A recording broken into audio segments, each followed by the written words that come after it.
Welcome to Ragnar Riders Shop Talk, the ultimate pit stop for all things two-wheeled and roaring. We are mostly ordinary guys who live and breathe the motorcycle lifestyle. From our personal journeys to gripping product and accessory reviews, bike builds that redefine the road, the latest industry buzz, and a sneak peek into our future travels, consider this your front row seat to our motorcycling odyssey. So kick back, relax, and let the engines roar as we dive deep into the world of chrome, leather, and the sweet symphony of the open highway. Welcome to Ragnar Riders Shop Talk, where the rubber meets the road and the stories unfold in the wind. Welcome to another episode of Ragnar Riders Shop Talk. I am Randy Boren, and this is DJ Seeley and John Woody. All right, so we are back for another episode. We have talked about a gamut of things over the last few that we've done, but our main focus has been on cams and the torques and the horsepowers and things of that nature. I'm going to ask a question to these two gentlemen real quick before we get started in this episode and see if there's anything you guys want to add to that. That would be of maybe something you thought about since then that might add some value to it. If not, then we'll move along. But hey, given that opportunity. No, I don't think so. I mean, well, we've hit it pretty good. Certainly, if any of our listeners have got a question, email me and we'll address it. I'll either online or off. Sure. No, I think we put that one to bed. All right. Don't forget that the one thing that we are not professionals. We are not certified mechanics. We are just some amateurs that have done a lot of stuff to our bikes and want to share the love of two wheels and three to you guys and offer our experiences as potential while you're trying to decide what you want to do with your bike, whether it's a build, minor or major. If you ride, and whether it's one up or two up, that is the main goal. But along the way, sometimes we like to build and like to make our bikes a little better, and those are some things that we like to talk about and offer our experiences, which are getting pretty substantial at this point in time. I'd say so. Yeah. All right, so DJ, you said something about in honor of the shirt I'm wearing. Yeah, the Ormond, right? The Dixon Ormond Beach. And we are going to talk about Daytona is coming up. It is. And you and I are going to go. We're going to try and guilt trip John into going with us. Yeah, absolutely. I feel like he's going to miss something. FOMO. But That's right. That's right. So, yeah, I want to talk about rallies. I mean, rally season's coming up. It is. I'll tell you, when I first got into riding a few years ago, rallies were intimidating. You know, as a guy getting started, you're not sure if you're going to fit in. You're not sure if you're ready for the crowd. You're not sure, what's it going to be like? Who's going to be there? How do things flow? How does it work? Should I be scared to walk down the street? What about the motorcycle clubs? There's a host of videos out there that I've seen pop up lately, and I kind of wanted to give our take on it. Sure. You guys have met my Uncle Tim that kind of walked me into this journey, and he has been going to rallies forever. I mean, 20 years is probably not an exaggeration. Goes, every year. And he was, encouraging me to go. He come down here Yeah. from the minute I got a bike. Hey, come on. And I just wasn't ready. The first time I went, not going to lie, I was nervous. I blocked off a few days, and I had an exit in mind. If I needed to leave, if it wasn't the thing for me or whatever, Right. I'd already planned my exit. Who fell, honey? I'll be home in just a minute. Right. But that's kind of what I wanted to talk about, because I feel like a lot of riders get into Harleys and they hear about these rallies, and it is such a big event, whether you're talking Daytona, Sturgis, certainly, Laconia, Thunder Beach, down in PC. Galveston. Yeah, there's a host of them, and you see these videos online, you hear the stories, but I don't think I think they're a representation of a very small piece of that puzzle. Yeah. Is that a fair statement? I agree. And I remember I was the first one of the three of us to go down to Daytona. I went down there, stayed with Tim, and I remember coming back telling y'all, I don't know if I can come up with a good reason not to go. Yeah. I had a good time. Yep. And so that's kind of what I want to talk about is you guys, what were your thoughts? Randy we know where he's at. He's on board. Sign me up. Maybe I'm going. Well, I used to go, so when I rode Kawasaki many years ago, Thunder Beach was really it was short and easy. We used to go down there some. I rode a bike back then for practical reasons. There was no touring, air quotes there. What we did, we'd throw a knapsack on the back of the bike and go down there and it wasn't, because I never have been a party person per se, so it wasn't really partying. We just went around to hang around like-minded folks and bikes. It was just a lot of bikes there. But I will say that even my experience for those few years that I went, off and on, I was no, like Tim, I wasn't consistent in every year and religious, but I don't recall it being as fun and as entertaining, but I'm in a different life now as it is now. And John, I know we've had this conversation multiple times, all of us. What rallies have to offer is a little bit of something to every single type of rider Absolutely. Out there. I mean, would you say that? Yeah, I completely agree. And I guess the first thing that I would start off with is, I think, go back to you kind of referred to maybe a little bit of timidness, unsureness of what is a rally going to be like. I would say the motorcycle community as a whole is probably the most accepting community out there. And as you go to these rallies, whatever background people come from, you may be sitting at Saints and Sinners right there at Teddy Morris's, formerly known as, but anyhow, and you may be sitting there talking to a millionaire and a laborer that just trying to describe a dichotomy there, but everybody's just accepting, and I think the key point is that there is a mutual respect amongst the biker community that, hey, we're here as motorcycle enthusiast riders, right. And as long as you illustrate that mutual respect and receive that mutual respect, there's really nothing to be concerned about if you have apprehensions or concerns about whatever. But there are so many things that you can do at any given rally.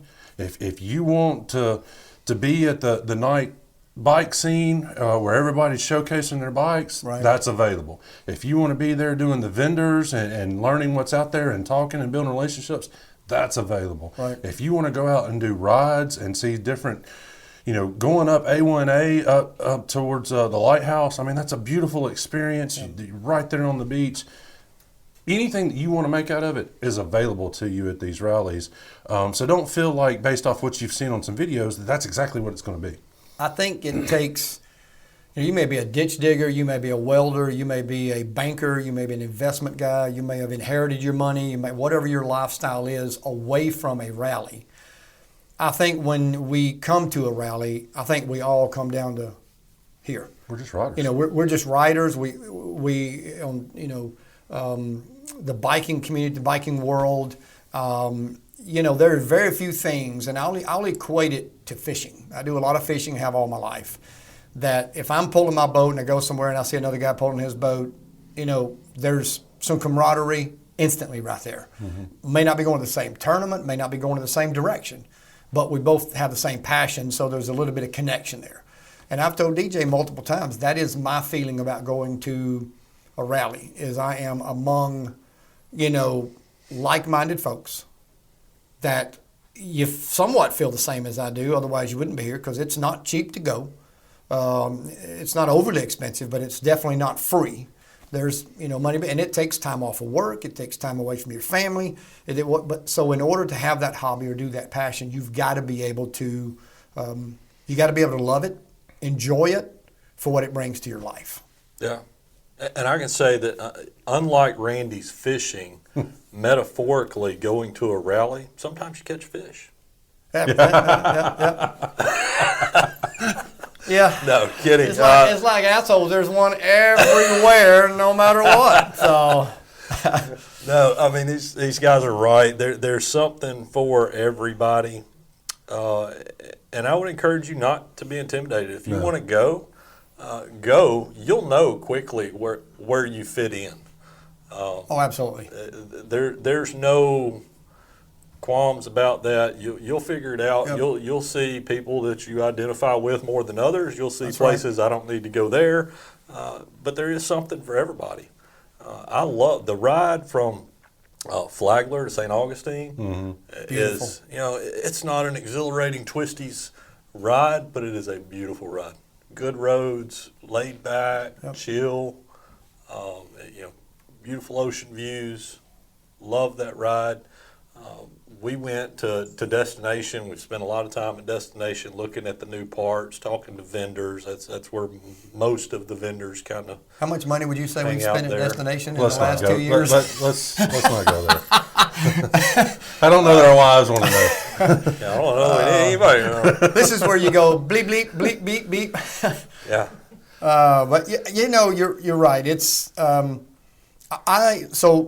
and I mentioned this in one of our previous episodes. My brother-in-law and I rode to Daytona, then to Thunder Beach in the fall, and came back. We met some folks that goes to rallies every time the doors open at one, and don't know anything about the parts world or anything about.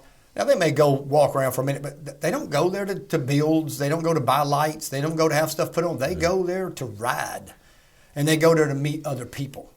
And see a show if there's one. There are some shows. You go to the racetrack. They got stuff, motor racing over there. They've got, what do they call the cage ride that they do? They've got one of those at Iron Horse. Oh, yeah. Just different things they've got in different areas. But some wouldn't have a clue about what we're talking about as far as, I went over and had, my tour pack lights all replaced or whatever, because that's not really what they're there for. Sure.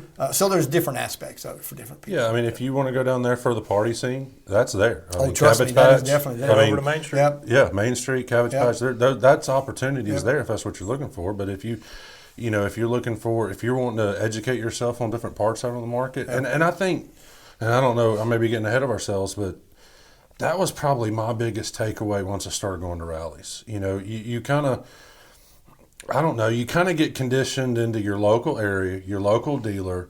You develop a relationship with your parts guy at the counter. You develop a relationship with your service tech rider. And I'm kind of painting a picture here to where you kind of get blinders on of you're just getting a certain perspective.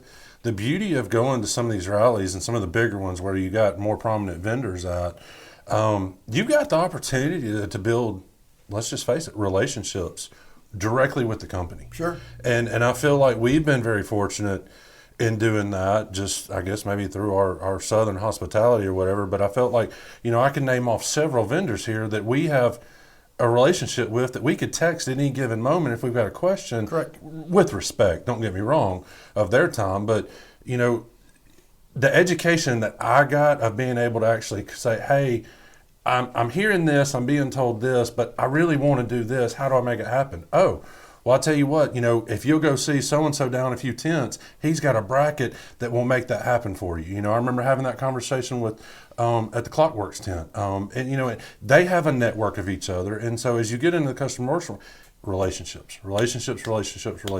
And so just realize that I think that's the biggest thing that I kind of was a wow factor for me was, your parts counter guy at your local dealer. Right. But as you go to these rallies, you have the opportunity to develop relationships directly with the vendors. That was huge for me. Yeah, that was cool for me too. And one thing, I heard somebody talking about this the other day on another podcast. I don't remember who it was. But they're talking about Clockworks. Mm-hmm. And you can go to the rally, and I don't know how many Clockworks windshields will be there, but I bet it's one out of, would you say 5 bikes? Probably. It's going to have a Clockworks windshield. Oh, yeah. They're definitely dominant on the market right now. They are. But the guy that owns Clockworks is likely down in Daytona. You might see him. He is a bike guy. That's right. Yeah. And what I've found is that so many of these manufacturers start out with a bike person. He was a bike builder, I think is how he got his start. He was a Yeah. bike Built builder. custom Got into to windshields. I don't know his story. I'd love to sit down, buy him a beer, and hear his story. It's Well, if we bound find him to this be trip, astounding. we may do it. Yeah, bikes. Well, and we have done that with some of the Yeah. vendors. We have. We've sat down Yeah. and had a cold drink with them. Yep. but I can remember early on doing a handlebar job, and we've I guess all got KST bars on one bike or another. and talking to Brett and Rhett at KST, and you call them maybe, or you see their videos online or their commercials on their website or whatever it is, and you see that face, and you know they're the owners of the company, and you might feel like they're kind of unapproachable, and then you go down to the rally, They're just good and people. dude's got a ratchet in his hand, and, right. and he's putting on handlebars, That's and right. you start talking, and it was just cool to me. Yeah. And they're not an exception; they're the rule. Like That's right. whether it's Clockworks or KST. Reinhardt, Costamoto. Who, I mean, who's the guy that Sinister, did your suspension? all about customs. Yeah, All About Customs. You walk in Yeah. there, and it's the guy you talk to on the phone. Oh, yeah. Is the guy taking your order at the tent. I texted him when we were on our way down to Thunder Beach last year, Yeah. and I said, "Hey, I want to get the rear." Well, first of all, I did it to. I called Dirty Air, and won't make this long because that's another story too. But called Dirty Air, said, "I want your air system. Our best installer is All About Cut. Where are they located at? Right? Louisiana." All right, so I called them up. We're going to be in Daytona. We took the Limited down, had it done. Mm-hmm. I told him, I said, "We're going to Thunder Beach. I'll be there." Took the Road Glide down, had it done. Wasn't for sure what I wanted to do. It was a last minute trip. I got to go to Sturgis last year. Called him up, said, "Hey, I'm going to be in Sturgis. We'll be there. Prepare to do the front." Yeah. So we did the front while we were in Sturgis. So yes, we're developing these and he said, "Well, we're slammed," but he said, "You've bought two from me. Come on, I'll work you in. You will get done no matter what." But on the flip side of that, to complement that, is by developing the relationships, having these conversations with these vendors, and you know, back to KST. I don't know that we've all three been there together, but I think all three of us at one time have had a bike at their field facility over in Georgia. Yep. And you know, they treat us like family. You know, when we walk up to them and their staffs at a rally or whatever, they remember us. I mean, and huge compliments and kudos to Absolutely. them. But it's all across the board. I mean, Kevin at Reinhardt. I mean, it's just that's huge for me. You and I, all three of us, work in an industry that requires us to develop and build relationships. Mm-hmm. That's not hard to do. Maintaining relationships is what's hard. That's right. Whether it's a customer or a peer or a boss or a subordinate, it doesn't matter. Maintaining a relationship. So we got to know these people because we spent money at their tents, a lot of them. All right. So Money is a powerful speaking It tool. is. So you'd like to think, well, that's why they're talking to me. That's why. That's not the case. When I was in Sturgis, I didn't buy anything from Kevin. He said, "Dude, here's my refrigerator. Where are you parking?" I said, "I don't know. I can't find anywhere. First time here." He said, "Well, this parking lot right here is your parking lot as long as we're here and you're here." He said, "Just pull in here and park your bike and then go walk wherever you want to." I got snacks. It was hot. Dude, I didn't buy anything from him that trip. Yeah. But he knows us. We've spent a lot of money. Yeah. But it's the relationship built from that perspective. And it's the same with the guy at Tony at Daytona Audio. Yeah. I went down there in the fall. Jeremy was looking for a head unit. I walked in there. You know, they only sell their kits. They're what they kind of put together. They don't do just radios or just speakers or piece it together. Just in the rally environment. Just in the because rally of all the environment. That's chaos. right, Sure. because of the Yeah. chaos. They put systems together, kits together, Yeah. and that's all they're installing. But out of his words, he said, "Randy, because you and your friends have bought from us," he said, "we're going to make an exception. Jeremy, pull your bike in here. We're going to just put the head unit in your bike." That's all we did. And they did that just because of our relationship. Sure. Was that a huge deal for us? And Jeremy saw that. He was like, "Wow, that's pretty cool." Yeah, pretty is. Yeah. Same with Jason at Costa Motor. I've bought wheels from him. And we pulled up there. He was interested in getting wheels. Started talking to him. And I had already heard Jason give his spiel to these other people. So I know what the prices are. And I'll just use a number for a number. $1,500 installed. $1,500. 15 is pretty across the board. He told Jeremy, $1,500 install. He said, "But since you know Randy, I would do it you for $1,300." That come right out of his mouth. And Jeremy was like, I said, kind of hard to pass that up. I'm kind of an important person. I mean, but with that relationship, like Jeremy had a little bit of an issue, so he's working with him. Like even today, he sent a new wheel to his house last month to try to fix the problem. So relationships, John, to your point, is enormous. That's on top of all the other fun stuff there is to do. But I really think that's just a testament to their customer service in general. Sure. I mean, these bike vendors and manufacturers of parts, They really do have great customer service. I'm not saying you're not going to run into snags here and there. I mean, we have supply chains issues across America, across the world for the last 2 or 3 years. That's a whole nother conversation that gets more in politics, but we'll stay away from that. But I mean, in general, really, the biker world is small with these vendors. They all know each other. They all typically work together and support each other.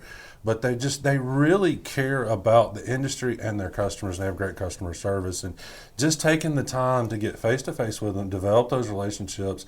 It doesn't really matter who you are that walks up. Show a little bit of respect, carry on a conversation. They're going to treat you just like anybody else. Now, I will say, I have learned this, and even with people we have a relationship with, if you're interested in the parts discussion, go early in the rally. Oh my God! Go pre-rally. Pre-rally. Don't wait till the last weekend of the rally, because these guys have been working their tail off. They're tired. They've been working long days. They've been sleeping in their trailers. That's right. A lot of them will pack up a day early too. Yeah, I mean. Oh yeah, no doubt. I wouldn't go there, but yeah. So pay them the respect. That's right. If you're actually in intentions of going and doing something, go early. Yep. Get there before the crowds, the weekend crowd, And they only take so much of certain items. So if you wait too long and you want this, then you may get there and they're not happy. Yeah. That happened with some folks we saw with Suicide Choppers. I mean, dude, his stuff is selling off the shelf like it's a religion. And I told him, I said, it's pretty cool because you're over here slammed, putting stuff on people's bikes. And right over here is Rick Rack. And over here is the Fairing Exchange, and these people are selling your product, and they're just as busy putting your stuff on there. So you're winning and winning and winning. Right. But yes, you're right. Go there early. Jeremy had never been pre-rally. He had already kind of been in the heat in the middle. He goes, dude, this is the ticket. And I said, oh yeah, that's not. We stumbled across it kind of accidentally, but I don't know that I would do it any differently ever. Would go in pre-rally. I enjoy the rally, but the pre, when there's not a lot of people there, the Bretts and the Retts and the Kevins and the Jasons all get time. They got a few minutes to come over and talk to you and chat around, kick around about what you've done. And, sure. That's good stuff. And the beauty of it is you get all that done. And then you got time in the later rally that if you want to go to the party scene, if you want to go do some rides or whatever, there's more people that have gathered. Yep. So, you get all that knocked out, and you're not doing that when the mass crowds are going up and down the alleyways of the rally. I mean, so, DJ, let me ask you a question here. What do you think? You're a manufacturer or an installer. You've got a tent, and you're putting on a product, and your livelihood depends on people coming into your tent, buying your product, and you putting it on. How much do these people bank on their product going out into the motorcycle community and making an impact? I don't know whether you can scale it on a 1 to 10 or 100% to 0%, but you got something done. Now you're going out to these, in Sturgis's case, 500,000 motorcycles visit that place, or Daytona where there's a couple hundred. What is it that you're depending on for that to go out? You're sending them out, almost like a disciple. You're sending them out to the masses. What are you wanting that to do and say? Certainly I think they're looking for word of mouth marketing. I don't know if that's... Where'd you get that done at? Yeah, that's cool. John and I have joked about this. We were at a dealership a little bit north of here, not too terribly long ago. These three guys pulled up, and I kind of hit John on the shoulder, and I was like, look, check it out. They've all three got the same cup holder. But I laughed about that, but that's so true. You got your riding buddies, and one of them goes and gets these nice handlebars, and then you get a little bit envious, and you're like, man, I want those handlebars. Well, these guys over here, and you load it up, and you carry it over there, and you get you some new handlebars. Know how to do it. And I think, nobody's oblivious to that, right? If I've got a customer and I know I can make that customer happy, and he's going to tell his buddies, most people don't just go out and ride Harleys by themselves. You may have a big group, you may have a small group, but most of the time there's a group, right? And you're going to pick up. Or you can give that person a bad experience. That's right. And guess what you won't get? So I would say that they depend on that. Yeah. Yeah. That's a big part of it. We've talked about how vast the motorcycle world is, but at the same time, it can be pretty Yeah, condensed. it's pretty tight. You know, you can't look at these companies and think they're just huge companies. They're not. No. You know, y'all have probably seen Jay with Volunteer Audio's videos. He does a great job. Great dude. We've had work done with him, but you can call his office and you can say, "Hey, I'd like to holler at Jay." Yeah. He may have to call you back, but his wife's probably the one taking the message. That's right. Right, these are small, family-owned companies. You know, That's few right. employees. They have to protect themselves, and they That's right. have to do a good job. Samantha, his wife. So to DJ's point, I had my system when I bought the Limited ripped out, put in a new one. We went up there last January. Actually, it's been a year now. Rolled up. We're like, what? It's a house with a what we would call a mother-in-law's quarters, but it turns out his cameraman lives over there. Yeah. And he's got a garage up top of the hill where he does his installs. We walk into his basement. Describe the basement. I mean, it's a warehouse, Yeah. shelves stocked, and his wife is at the table in the front of the basement where the cars used to park, boxing and bagging parts and pieces and harnesses and putting UPS labels on them and shipping them out. Building the kits. Yeah. Yeah, so yes, you're exactly right. And while we were there, we met his daughter, who the night before, he couldn't get a start on my bike like early. He said, "Hey, is it okay if I need to go to my daughter's basketball game?" I said, "Dude, you go." Matter of fact, where's she playing at? We might come. Because, you know, I mean, absolutely. It's a family environment. And to me, that attracts me to them even more. Absolutely. Yeah. I agree. So, John, tell me about your first, I guess, recent rally experience. First time we went to Daytona a couple years ago. What might somebody expect pulling onto, you know, the main drag? You get off the interstate right there. I know we were sore-assed and headed to Corbin, right? Yeah. My first stop was Corbin. Right. But We what got somebody faster, got by the to way. expect? I don't know if I've mentioned that, but we got faster and faster the closer we Yeah, got to sore his Corbin. ass. Yeah. I think we started off on the interstate about 68, and by the time we got off the interstate, we were about 80. Hey, So easy. We don't have to get too hard. Yeah. So, no, you see these videos online or you see pictures, and it's just, it seems like, you know, bikes stacked 3 deep in each lane all the way into the horizon, and parties going on everywhere. Yeah. Is that what you get when you ease off the interstate right there? I mean, it depends on what time of the rally, how deep into the rally, and what time of day.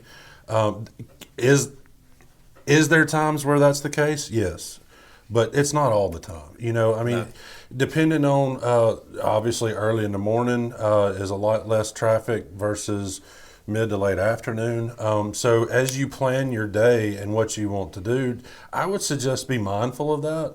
And just, you know, if you're wanting to go to where there's going to be a high traffic area, maybe select a time of the day that's a little bit earlier. You know, if you want to go check out Main Street or the main drag, you know, maybe if you want to ride up and down, maybe plan that ride earlier in the week before it's getting crowded. Because if you wait till Saturday, last Saturday of the rally, you know, hey, I mean, you know, more power to you if you want that challenge, That's but right. it's going to be Hope you got fresh clutch fluid. yeah, for real.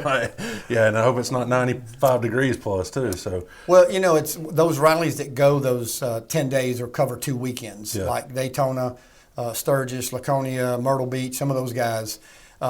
Yes, you're exactly right. There's a rush from the beginning of the rally till about Monday, Tuesday.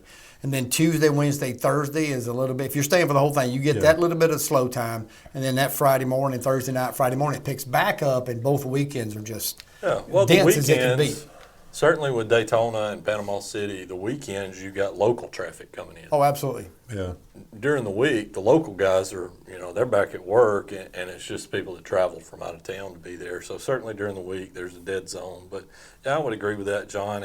There's some congestion, but this image of, you know, this is just going to be miserable, it's really not there. What I found interesting that my first time down there was how much these cities and communities rely on these rallies and the revenue they produce.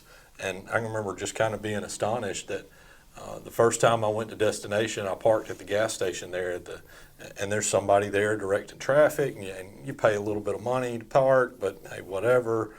But the gas station's closed. Yeah. Yeah. Like there's no cars coming in and out. It's just motorcycle traffic. You go in, you park, you go into destination, do your thing there, you go back to your bike. I felt like it was very well organized as having 500,000 motorcycles in a city for a week could be. But that was kind of a relief for me, as how accommodating businesses were. I mean, there's entire businesses that just pack up and move out for the rally, and somebody else comes in and At least their space. they're opening up parking lots. I remember the first time I went to Main Street, there's a church over there right at the bottom of the hill that opens their parking lot, and you know, they're, I think if you'll accept this track, you can park here or something.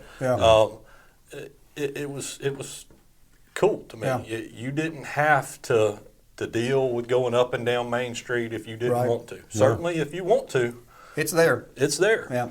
But you don't have to. Yeah. You can park down at the bottom of the hill, top of the hill, a block over. There will be somewhere for you to park and people around watching.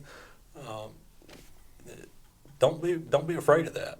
No, it's really no different than, you know, leaving your house and making a run to the store for some milk and bread. I mean, I can, you know, between the three of us, at least since we've all been riding together, we've been to Two Springs, Two Falls, and this spring will be my fourth trip, and I have learned Daytona. I mean, I've learned. So the more you go, the more you'll get comfortable and familiar. Like when I was there in the fall, I went to places and parked in places and had routes to get to locations that I learned that were different than the first time we went. Oh yeah, absolutely. It makes a big difference in learning the terrain, the layout, how to get places quicker.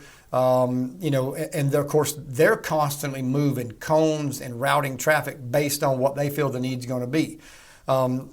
This fall, when we were all there, did you notice that Destination Daytona was completely redone? Yeah. They had more lanes closed off for the bikes. Yep.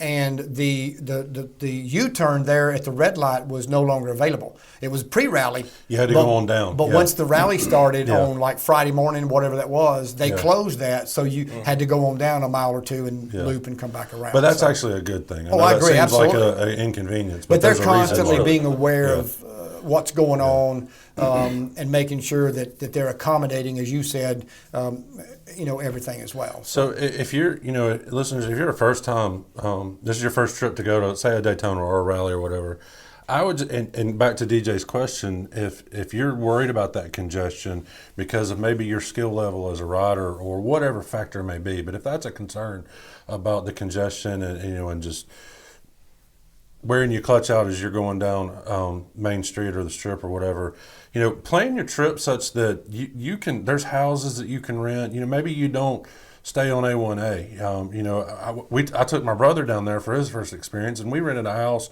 back kind of about 10 miles up the road from Teddy Morris's, Destination Daytona.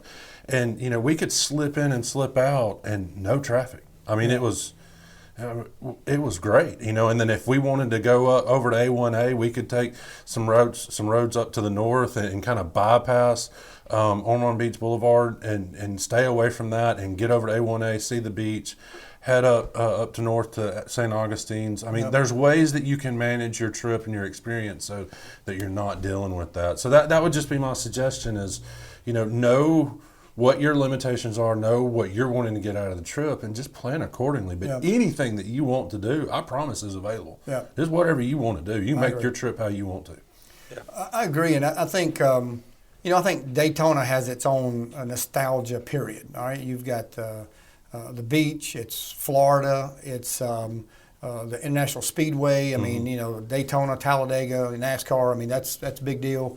And what number are we coming up on? I mean, this is, you know, they're not virgins to this thing. I mean, 84. So it Sturgis, Yeah. So Daytona. This is their 84th. Yeah. So they're like 1 year behind Sturgis, I think. But you know, so they've been doing this a while, and although you know.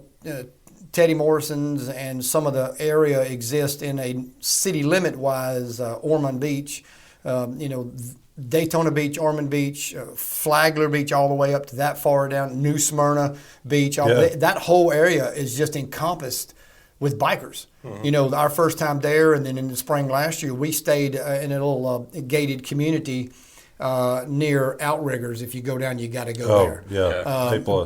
My goodness. But anyway, we stayed in the same, and you talking about originally when we went down that fall, and we talked about this, we went to Corbin's, then went to Ted or Bruce Rossmeyer at the time, and we thought, all right, let's go find our house. And we rode, and I was like, oh my God, how far away from this place are we? But John, you made mention as the weekend progressed that it was almost a blessing because we were able to get far enough away from the main action to kind of catch your breath a bit. Take a breath, relax, breathe, and enjoy kind of being away from the heart of that action, I guess you might say. The intensity. It was just a positive. Yeah, it was a positive from that perspective. So, to both of you guys, would you say that staying out, and you mentioned it a minute ago, but staying out is better? And I've done both, because when we stayed in the fall, we stayed off of the A1A just past when you turn off of 5 that goes over to A1A and turn left. We're about 2 miles on the right, so we were pretty close to everything.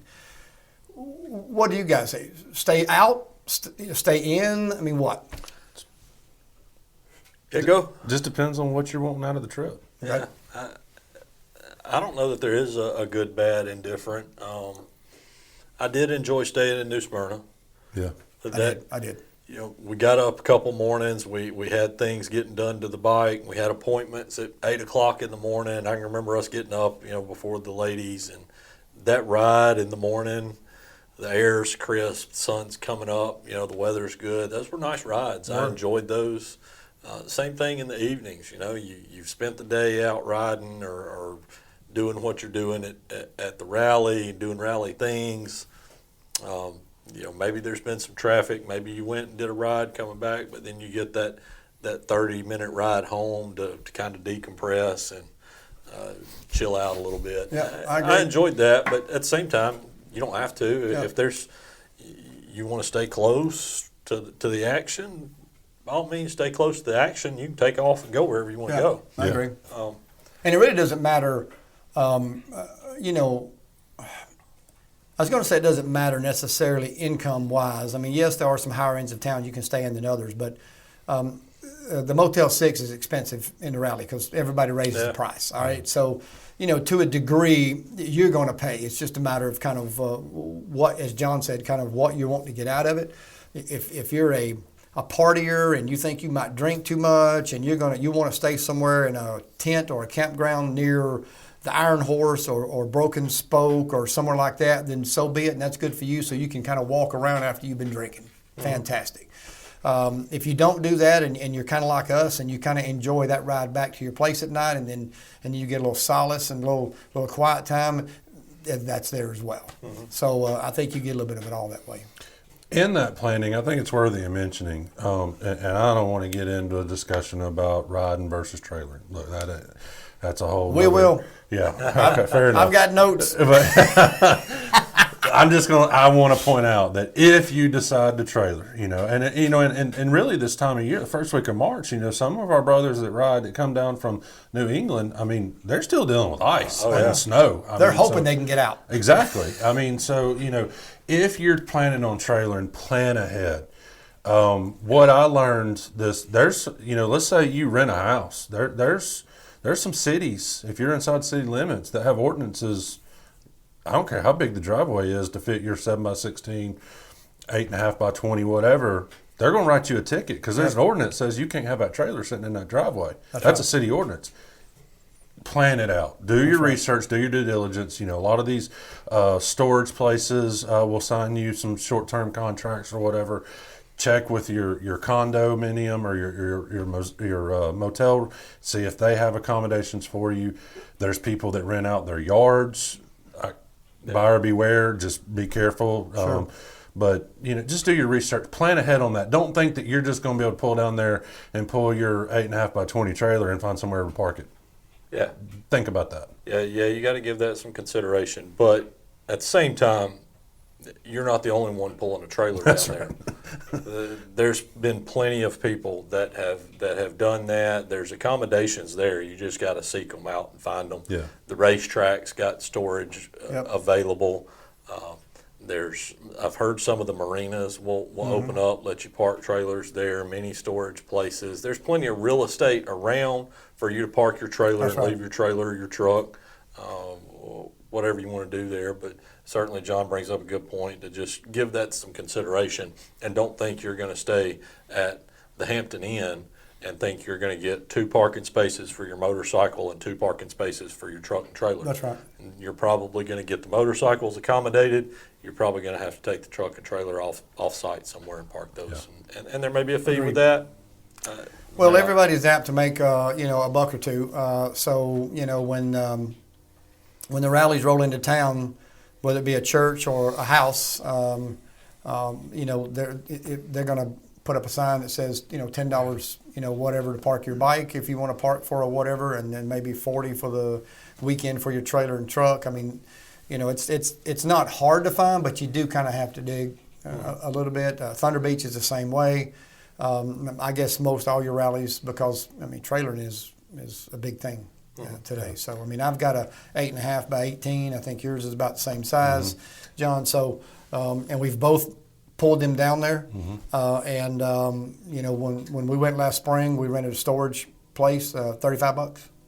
Yeah. Had to do a little wheeling and dealing. It was, do 1 month and you get 1 month free. So I actually rented a space for 2 months, but I only needed it for 3 days. Yeah. Right. But I paid $35.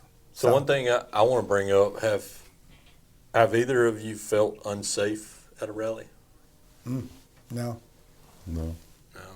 Me either. Well, That was- maybe that moment when that car pulled out and tried to T-bone me at Well, Panama City, but that wasn't not what I was as meaning, far but- as the geography or no, I never felt Sure, unsafe. there's those everywhere. But that was one of my fears. I'd heard conversations.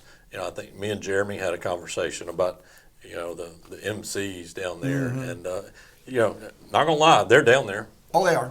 You'll see MCs and people with their cuts and their colors and all that, but they're not there to antagonize anybody, or they're just there to have a good time, just like everybody else is. I've never.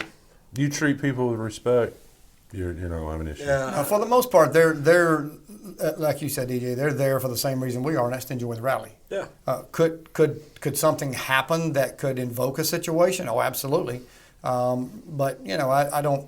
I'm not going to do anything. And he's not going to do anything for the most part. You guys know my feeling on this. We haven't done a lot of discussion on it. Maybe one day on a podcast. But I'm not an MC fan for the most part. But they do them. They've got them, and they're big. If you're in it, it's borderline of religion. They're proud and they wear their colors, like you said. But they come down in groups and they come down to have fun, to enjoy. Are there exceptions to the rule? Yes. But so far in the 2 or 3 years we've been going down there, I haven't seen an incident yet. Have you felt like you ever felt worried about your bike being parked at this lot, or has that been a concern of yours? No, and Jeremy and I parked when we were down there in the fall for Main Street. 2 nights we went down around, I want to say it's probably around 8 o'clock, and we stayed till after midnight both nights. We didn't have anything else to do, and we just watching the activity. Done a lot of videoing and things. And about halfway down Main Street, there's a road where the police set up. But there's 2 parking lots back there on that other street. They're lit up, but we parked back there without even hesitation. And there were hundreds of bikes back there. And somebody could have easily walked through and done some stuff or whatever, but I don't recall there being any incident at all. I'm sure there's stories, and hey, if something bad's happened to you at a rally, I'm sorry, but I've never felt any kind of way. Certainly, don't be stupid. If you got something valuable, don't leave it hanging on your handlebars. That's right. No, But you're right. I've never felt like there was somebody going to be rummaging through my bags or something. Sure, I lock my bags, but I don't think there's people out there to vandalize motorcycles. Yeah. I think think if it doesn't happen. I'm sure it Yeah. has somewhere, sometime. There's stupid people everywhere. But for the most part, across the board, everybody's there to enjoy the same things. Everybody knows what that bike may mean to you. I think everybody respects that. I think it goes back to what John said earlier about being a community. I will say that I have seen circumstances and situations where, maybe I'll use the word stray because I don't know how to otherwise put it, but maybe somebody was walking by that, somebody thought maybe something was going on and they said something to, hey, don't touch the bike. Yeah. Hey, don't mess with that, whatever. Maybe somebody, and it was kind of funny because it wasn't even their bike. Mm-hmm. They don't know whose bike it was, but they were just protecting It's another mutual brother's respect, bike. yeah. That's right. I think there's more to be said on this, to be honest with you. Places to visit, places to ride, Renegades, Crescent City, places to eat, some places to shop. So I don't know if we're going to continue this, but, what do you guys think? We're going to end this one and then come back on another one and talk more about it? I'm good with that. One thing I'd like to pick up on in the next one is maybe choosing the right rally. Yep. We've had conversations. Some rallies are more geared towards this aspect. Some are to this aspect. Some are to this aspect. So I'd like to hit on that. It's probably more than we want to get into right now, but I think it's a valid topic. Sure. Guys, thanks for joining us for another episode. And if you are looking for us on social media, it is at RR Shop Talk on TikTok. I believe it's rr.shoptalk on Instagram, and Facebook is Ragnar Rider Shop Talk, and our email address is rrshoptalk@gmail.com. awesome. God bless you. Until next time.